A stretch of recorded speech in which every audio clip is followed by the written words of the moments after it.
Good evening बच्चों, और आप कैसे हो बताओ। आज हम फिर एक न्यू क्लास लेके आ गए हैं आप लोगों के स्पीच, है ना। क्लास न्यू है बट चल क्या रहा है वही पुराना सेल्स की आगे की पार्ट है।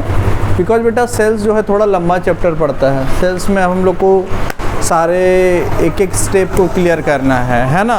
ऐसे करके अगर स्पीड में पार कर जाएंगे, अगर सर पढ़ा तो देंगे आपको बट आपके दिमाग में अटना भी तो चाहिए ना। तो उसको हमने छोटे छोटे पार्ट में डिवाइड कर दिया है सेल्स के चैप्टर को, और हमने उसको छोटे छोटे भाग में आपको बताने की कोशिश की है कि जिससे आपके दिमाग में अच्छे से बात को, आप हमारी बातों को समझ सको, है कि नहीं। चलिए ठीक है, बहुत अच्छी बात है। हम लोगों ने बेटा सेल्स के बारे में पढ़ा था, सेल्स के इन्वेंशन के बारे में पढ़ा था, सेल्स को किसने पता किया, सेल्स की डिस्कवरी, सेल का साइज सब पढ़ा था। अब हम लोग बेटा सेल्स के कुछ पार्ट पढ़ने वाले हैं, जिसमें एनिमल सेल,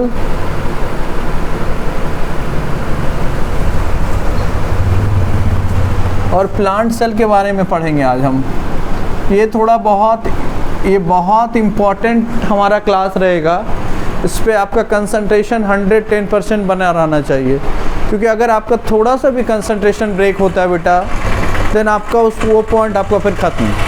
क्योंकि इसके हर एक पार्ट में उसका फंक्शन, वर्क के बारे में आज हम बताने वाले हैं कि सेल वॉल क्या होता है बेटा, सेल मेम्ब्रेन क्या होता है, सेंट्रोसोम क्या होता है, गोल्गी अपैरेटस क्या होता है, न्यूक्लियस क्या होता है, न्यूक्लियोलस क्या होता है, न्यूक्लियोप्लाज्म क्या होता है, क्रोमेटिन फाइबर क्या होता है, साइटोप्लाज्म क्या होता है, माइटोकॉन्ड्रिया क्या होता है, वैक्यूल क्या होता है, क्लोरोप्लास्ट क्या होता है। और ये भी जानेंगे कि कुछ ऐसे पार्ट्स होते हैं जो एनिमल सेल में है, प्लांट सेल में नहीं है। कुछ ऐसे हैं जो प्लांट सेल में है, एनिमल सेल में नहीं है। ये भी हमें दिमाग में रखने वाली चीज़। बहुत इंपॉर्टेंट क्लास रहेगा आज हमारा बेटा, क्योंकि इस क्लास में आपको एनिमल और प्लांट दोनों सेल्स के बारे में आज पढ़ाया जाएगा कि एनिमल सेल के में क्या क्या प्रेजेंस है और प्लांट सेल में क्या क्या एब्सेंस है ना। तो इस चीज़ पर 100% कंसंट्रेट रहे। और इसको आप लोगों को अगर कन्फ्यूज़न हो तो मुझे कमेंट करना प्लीज़, क्योंकि कमेंट नहीं करोगे तो हमें पता नहीं चलता है कि आप समझ पा रहे हो कि नहीं समझ पा रहे हो, है ना। चलो देखते हैं। सबसे पहले बेटा आते हैं हम लोग सेल वॉल में आते हैं। किस में आएंगे? Cell wall. सेल वॉल क्या होता है? सेल वॉल, वॉल मतलब क्या समझ में आता है? एक दीवार। किसका? दीवार, सेल वॉल। जो बेटा किस में पाया जाता है? बस only for found in tree, plant cell में पाया जाता है। अब ये क्या होता है? आपने देखा होगा प्लांट के जो ऊपर वाले जो लेयर्स होते हैं ना, जो जैसे मान लो बेटा ये प्लांट है, इसके ऊपर वाला जो पार्ट होता है, जो रुखड़ा वाला पार्ट होता है, क्या करते हैं वो प्लांट को सेव करते हैं ना बाहर से, ठंडी गर्मी बरसात सबसे उसको बचाते हैं। वो क्या होता है? वो सेल वॉल, वो क्या करता है? उसको कवर करके रखता है ना। उसको क्या करता है? प्लांट को कवर करके रखता है। वो क्या हो गया बेटा? Cell wall.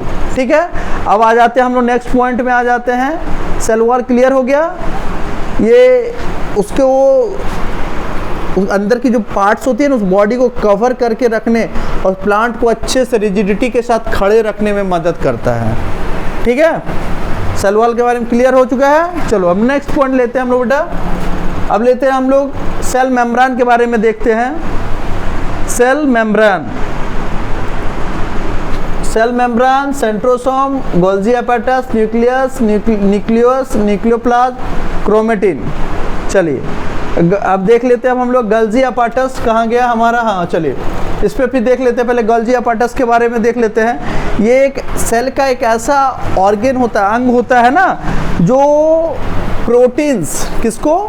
प्रोटीन्स और लिपिड। प्रोटीन्स का काम क्या होता है? प्रोटीन्स का काम, प्रोटीन हमारे बॉडी के लिए जो रिक्वायरमेंट थिंग है।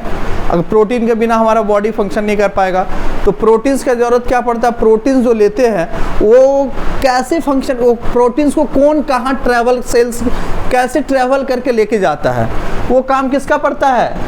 प्रोटीन्स और लिपिड्स को एक जगह से दूसरी जगह पैकेजिंग करके अच्छे से एक जगह दूसरे जगह पहुंचाने में काम कौन करता है बेटा? गोल्गी अपैरेटस काम करता है। कौन करता है? Golgi apparatus. याद रखना, प्रोटीन्स को क्या बोला गया? एक ऐसा ऑर्गन है जो प्रोटीन्स और लिपिड्स के जो एटम्स होते हैं उसको पैकेजिंग करने में मदद करता है। क्या करने में मदद करता है? उसको पैकेजिंग करने में मदद करता है। कौन करता है? गोल्गी अपैरेटस मदद करता है। ठीक है। तो प्रोटीन्स और लिपिड्स को पैकेजिंग करने में मदद कौन करता है? दोबारा गोल्गी एपेटस। चलो नेक्स्ट ले लेते हैं अब हम लोग सेंट्रोसोम के बारे में पढ़ते हैं। सेंट्रोसोम क्या है? सेंट्रोसोम किस में पाए जाते हैं? सेंट्रोसोम बेटा पाया जाता है बस एनिमल सेल में, याद रखना, ये भी बहुत इंपॉर्टेंट थिंग होता है। ये सभी VVI भी आ जाता है, ये VVI का पार्ट हो जाता है कि सर कुछ एनिमल सेल में है, कुछ प्लांट सेल में, तो इसी कारण मैं बोल रहा हूँ कि इस पॉइंट को हम लोग अच्छे से देखेंगे और एक एक पॉइंट को देखेंगे। और सेंट्रोसोम का काम क्या होता है? जो सेल्स के अंदर जो फाइबर्स होते हैं ना, फाइबर्स, उसको अच्छे तरीके से सेट करने में मदद करता है। कौन मदद करता है? सेंट्रोसोम। कहाँ गया सेंट्रोसोम? है ना, जो फाइबर्स होते हैं ना, फाइबर्स, उसको अच्छे तरीके से सेट करने में कि कौन सा फाइबर्स किस तरह स्टेबल रहेगा, कहाँ पर किस फाइबर का काम फंक्शन काम करेगा, वो काम कौन करता है? वो काम करता है बेटा हमारा, कौन करता है? सेंट्रोसोम। कौन करता है? सेंट्रोसोम। तो फाइबर्स को अच्छे से एक जगह संजोने में, उसके काम करने के तरीके को किस तरह काम किया जाए, और उसका काम कौन कर रहा है? सेंट्रोसोम। अब आ जाते हैं हम लोग न्यूक्लियस। न्यूक्लियस का तो हमें पता ही है, न्यूक्लियस क्या होता है? न्यूक्लियस तो सबसे इम्पॉर्टेंट पार्ट होता है। कैसे? अब समझेंगे अच्छे से। न्यूक्लियस जैसे हमारे बॉडी में हमारा न्यूक्लियस हो जाता है, नाभि को कहते हैं हम लोग, है ना। जब हम अपने माँ के गर्भ में होते बेटा, उस टाइम हमारा जो फूड वूड जितना भी सारा फंक्शन होता है, सारा कुछ कहाँ जाता है? हमारे नाभि से जाता है। तो न्यूक्लियस क्या है? न्यूक्लियस हमारे बॉडी को बैलेंस करने में सबसे इम्पॉर्टेंट रोल अदा करता है ना। हमारे बॉडी के जो बैलेंस, हमारा बॉडी मूव कैसे करेगा नहीं करेगा, सारा फंक्शन को काम करने में मदद कौन करता है? न्यूक्लियस का काम करना है ना। और सारे फंक्शंस को काम करने में जितने तरीके से जो काम कर रहा है, सारा कौन ये करता है? न्यूक्लियस करता है। अब आ जाते हैं हम लोग न्यूक्लियोलस। इसमें थोड़ा देखो डिफरेंस होगा, इसमें NuClEus है, इसमें NuClEolus है ना। इसका फंक्शन क्या होता है न्यूक्लियोलस का?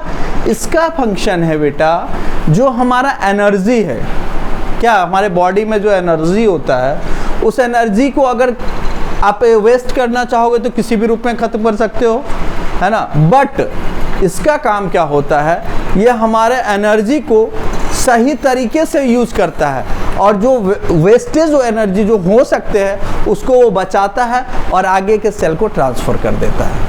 इसका यही काम है। अगर वेस्टेज ऑफ एनर्जी जो बेमतलब का बर्बाद हो जाएगा, उससे बेटर है उस एनर्जी को क्या करना? उसको यूज करना और उसको बचाना और आगे वाले सेल को ट्रांसफ़र कर देना। इसका काम किसका पड़ता है बेटा? इसका ये काम हो जाता है न्यूक्लियोलस का। चलिए अब आते हैं हम लोग न्यूक्लियोप्लाज्म। न्यूक्लियोप्लाज्म में आ जाते हैं, हो गया न्यूक्लियोप्लाज्म। क्रोमेटिन फाइबर, चलिए हाँ चलिए, क्रोमेटिन फाइबर्स। क्रोमेटिन फाइबर क्या है? ये इसका काम होता है जो हमारे डीएनए के जो डीएनए जो होता है ना, डीएनए क्या होता है? डीएनए होता है deoxy ribo nucleic acid. DNA का फुल फॉर्म क्या होता है? Deoxy ribo nucleic acid. इसका काम क्या है? डीएनए का मेन होता है जो हम अपने पूर्वजों के जो हमारे पेरेंट्स हो गए, हमारे दादाजी हो, उनसे जो इनहेरिट करते हैं, है ना, डीऑक्सी जो डीएनए के थ्रू हम लोग इनहेरिट करते हैं, तो उसको कौन स्टेबल करता है? उसको स्टेबल करता है क्रोमेटिन फाइबर। ये क्या करता है? ये स्टेबल करता है डीएनए की लंबाई को महत्वपूर्ण। डीएनए का लेंथ क्या होगा, डीएनए की लंबाई क्या होगी, इसको कौन डिफाइन करता है? Chromatin fibre. एक एक पॉइंट में बता रहा हूँ, अगर हो तो मैं आपको नोट्स बना दूंगा नेक्स्ट क्लास में और आपको दे दूंगा, आप उसको अच्छे से देख लेना और समझ लेना। अगर कोई कन्फ्यूज़न होगा तो मैं उसको नेक्स्ट क्लास में फिर से बताऊंगा, कोई टेंशन मत लो। क्रोमेटिन फाइबर का फंक्शन होता है, मैं दोबारा बता रहा हूँ, क्रोमेटिन फाइबर का फंक्शन होता है, वो क्या करता है? वो सेल की जो डीएनए का जो लेंथ है उसको मैनेज काम करने का कौन करता है? दोबारा क्रोमेटिन फाइबर। कौन करता है? Chromatin fibre. चलिए अब नेक्स्ट आते हैं हम लोग साइटोप्लाज्म। साइटोप्लाज्म क्या है? इसका फंक्शन होता है कोशिका सेल्स जो डैमेज हो सकते हैं, जो में भी कभी कभी होते हैं ना, जो सेल्स डैमेज हो जाते हैं, चोट लग गया किसी भी कारणवश, अगर हमारा सेल्स डैमेज हो गया, उसको बचाने में सबसे इंपॉर्टेंट रोल किसका होता है? साइटोप्लाज्म का। कहाँ गया? साइटोप्लाज्म। देख लीजिए, ये हमारे सेल्स को एक तरह से उसको कवर करके रखता है। उसको अगर कोई नुकसान पहुंचे तो उसको सपोर्ट कौन करता है? साइटोप्लाज्म। कौन करता है? साइटोप्लाज्म करता है उसे सेफ, है ना। हमारे सेल्स को अगर गार्ड करता है, मैंने कवर करता है, तो कौन करता है? साइटोप्लाज्म। अब आ जाते हैं हम लोग माइटोकॉन्ड्रिया। माइटोकॉन्ड्रिया क्या होता है? माइटोकॉन्ड्रिया होता है पावर हाउस ऑफ सेल। अब बताओ बेटा, पावर हाउस ऑफ सेल मतलब क्या? पावर हाउस ऑफ सेल होता है जो जहाँ से हमारा सेल पावर लेके, माने जो हमारे सेल में, जो वो सेल में कहीं होगा तो पावर, जहाँ से हमारे बॉडी फंक्शन करते हैं, वर्क करते हैं, तो ये कहाँ पे आ जाता है? ये सेल के अंदर होता है, ठीक है। ये हमारे सेल के अंदर होता है। सोचो, सेल के अंदर का हम जान रहे हैं। अब सेल के अंदर में जो पावर हाउस है, जैसे हमारे पावर हाउस होते हैं ना, जहाँ से इलेक्ट्रिसिटी आता है, हमारे घर के TV, appliances, fan, fridge, TV, AC जो चल रहे हैं, इतनी गर्मी पड़ रही है, बिना एसी के तो रह ही नहीं पाएंगे हम लोग। तो वो हमारा पावर हाउस हो गया ना। उसी तरह हमारे सेल को भी चाहिए ना, उनका भी टीवी, अप्लायंसेस चल रहा, इतने बड़े बॉडी ऑर्गन हैं, इसके भी फ्रीज है, इसके भी टीवीज है, बहुत सारे कुछ लगे हुए हैं हमारे बॉडी के अंदर, है ना। तो ये अप्लायंसेस कैसे चलेंगे? जब तक हमारा सेल नहीं काम करेगा, ये अप्लायंसेस चलेंगे। तो ये हमारे अप्लायंसेस हो गए, सेल की अप्लायंसेस हैं। जिस तरह हमारे घर में टीवी, फ्रिज, वॉशिंग मशीन, जो भी अप्लायंसेज है ना, ये बॉडी उस सेल का अप्लायंसेज है। सेल के अप्लायंसेज सारे सब कैसे फंक्शन करेंगे, काम को कैसे करेंगे, समझ में आ रही बात? चलो, बहुत अच्छी बात है। चलो अब आगे देख लेते हैं हम लोग। अब आ जाते हैं वैक्यूल। अब वैक्यूल क्या होता है? वैक्यूल क्या है? ये सेल्स के बीच में जो गैप्स होते हैं ना, गैप्स, सेल्स के बीच में स्पेसेस होते हैं, गैप्स, बहुत सारे छोटे छोटे थिंग्स होते हैं, माइटोकॉन्ड्रिया, पावर हाउस, न्यूक्लियोप्लाज्म, ये सब सारे कुछ होते हैं, उनके बीच में गैप्स होते हैं, ठीक है ना। वो गैप को क्या कहा जाता है? जैसे ये वाला है, वैक्यूल आता है, इसे कहते हैं वैक्यूल, ठीक है। देखो, प्लांट सेल का वैक्यूल देखो कितना बड़ा है, और एनिमल सेल का वैक्यूल देखो कितना बड़ा है। समझ में आ रहा ना? एनिमल सेल का वैक्यूल देख लो, ये प्लांट सेल का। तो ये याद रखना बेटा, प्लांट सेल में जो वैक्यूल होता है वो बड़ा होता है, लार्ज होता है, ठीक है ना। और एनिमल सेल का जो वैक्यूल होता है वो छोटा होता है। और इसका फंक्शन क्या है? जो वेस्टेज थिंग्स होते हैं ना, वेस्टेज थिंग को क्या करते हैं? अलग करने का काम करते हैं। कौन करते हैं? वैक्यूल। वैक्यूल का काम क्या है? जो वेस्ट थिंग्स होते हैं, जो समझ लो घर का हमारा डस्टबिन हो गया, कचरा बैग, जहाँ हम लोग कचरा डाल देते हैं, तो वहाँ क्या होता है? सारा हमारा वेस्ट थिंग चला जाता है। उसी तरह सेल का क्या होता है? जो एक तरह से समझ लो इसको डस्टबिन ही है, ठीक है ना। ये क्या हो गया? एक तरह से वैक्यूल क्या हो गया? याद रखना, वैक्यूल क्या हो गया? हमारा डस्टबिन हो गया सेल के अंदर। जो इसका फंक्शन क्या है? जो भी वेस्ट थिंग है उसको निकाल के वैक्यूल में डाल देना, ठीक है ना, वैक्यूल में डाल देना। चलो, और इसका काम क्या होता है? प्लांट्स में जो होते हैं, जो वाटर को जो मेंटेन करता है, वाटर को बैलेंस करता है, प्लांट सेल में वाटर को भी बैलेंस करना है, इसका भी काम कौन करता है? वैक्यूल का फंक्शन है। वैक्यूल ही वाटर को बैलेंस करता है। अब अगर आपको इसमें कोई भी कंफ्यूजन हो किसी भी पॉइंट पे, तो आप हमें कमेंट करें और पूछें हमसे, सर हमें इस पॉइंट पे कंफ्यूजन है, या इमेज में, किसी भी चीज़ में। मैं नेक्स्ट क्लास में आपको एक एक पॉइंट को अगर नहीं समझ में आ रहा है तो फिर से हम नेक्स्ट क्लास में इस पॉइंट को क्लियर करेंगे। और आप क्या करना बेटा, मेरी बातों को सुन लो ध्यान से, आप वीडियो देखना, अगर कंफ्यूजन हो पॉज करना, पॉइंट को सुनना, और पॉइंट को उसको बार बार दिमाग पे घुमाते रहना पड़ेगा। अगर आप सोचोगे कि एक बार में ये हो जाने वाला नहीं, इस पॉइंट को मैं नेक्स्ट क्लास में मैं आपको एक सब PDF दे दूंगा, आप इसको डाउनलोड करके अच्छे से देख लेना, क्योंकि ये पॉइंट, हर एक पॉइंट को समझना कि वैक्यूल का काम क्या है, न्यूक्लियस का काम क्या है, सेंट्रोसोम का काम क्या है, गोल्जी अपैरेटस का काम क्या है, क्रोमेटिन फाइबर्स का काम क्या है, साइटोप्लाज्म माइटोकॉन्ड्रिया का काम क्या है, लास्ट आ जाता है क्लोरोप्लास्ट। हमने इसे छूट गई। क्लोरोप्लास्ट देखो बस प्लांट में ही पाए जाते हैं ना। ह्यूमन में अगर क्लोरोप्लास्ट होता तो क्या होता बताओ? हम भी धूप में खड़े हो जाते, फोटोसिंथेसिस करते, फूड बनाते, आराम से, कोई टेंशन नहीं था। लेकिन हमारे पास तो भैया ये है नहीं, है क्लोरोप्लास्ट नहीं है। तो क्लोरोप्लास्ट जब नहीं है तो क्या करेंगे हम? तो भैया इसी को खाएंगे। जब भैया आप एनर्जी बनाओगे तो हम कहाँ जाएंगे? हम तो डिपेंडेंट हैं आप पे। किस पे? प्लांट पे डिपेंडेंट है। जो नॉनवेज खाते हैं, लेकिन नॉन वेजिटेरियंस भी किसी तरह इनडायरेक्टली प्लांट पे ही डिपेंडेंट है। बोलो कैसे? मानो एक हिरन है, हिरन क्या खाता है? घास खाता है। फिर हिरन को कौन खाता है? शेर खाता है। तो देखो कहीं ना कहीं शेर ने जो जो फोटोसिंथेसिस हुआ उसके द्वारा जो हिरन ने खाया, फिर शेर ने, तो कहीं डायरेक्टली या इनडायरेक्टली वो किस पे डिपेंडेंट है? सब सन के एनर्जी पर डिपेंडेंट है। माने वो एक साइकिल बना हुआ है जो घूम फिर के उसी जगह वापस आ जाता है ना।